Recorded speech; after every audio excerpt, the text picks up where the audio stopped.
Hey, Frank, I'm Ahearn, privacy consultant, blackmail consultant, author of How to Disappear, and the self-help guide to stopping blackmail. So I want to talk about the truths of stopping and ending blackmail. Number one, if you're a victim of blackmail, you're freaking out, you don't know what to do, you're searching information online, you're trying to contact some people that can help. And the truth is you have to be more cautious in the help that you choose as opposed to just accepting the first sort of help that somebody's willing to offer, because you need to know what you're getting. Number one, okay, not all blackmail is exposed. So just because you're going through victimization doesn't mean they want to expose you. Blackmail is about threaten, get paid, threaten, get paid. There's no money in threaten, expose. Now, unless you connect with some, maniacal blackmailer who just gets off on destroying people's lives. But most blackmailers you encounter are money blackmailers, and it's a business and you want to get paid. The other thing is you can't ignore blackmail because it doesn't go away.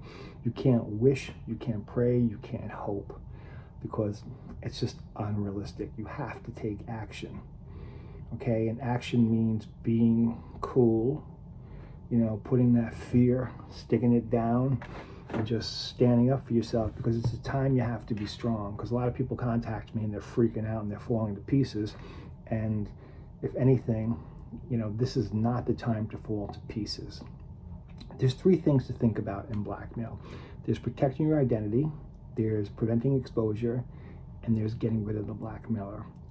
All three will lead to a success of ending it unexposed. It's not an easy process. It takes a couple of weeks to get rid of a blackmailer, and it's the most stressful thing you will ever experience.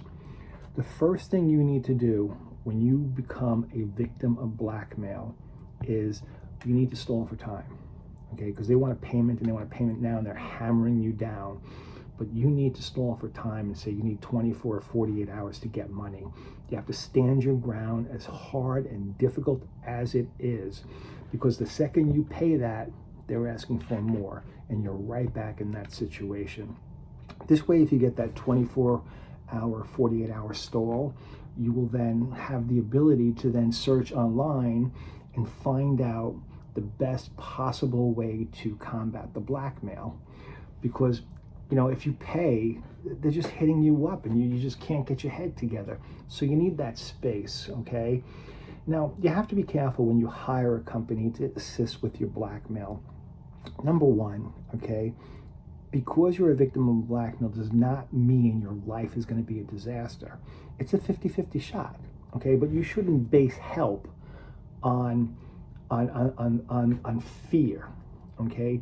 Your help should be based on, how are you going to help protect my identity? What are you going to do?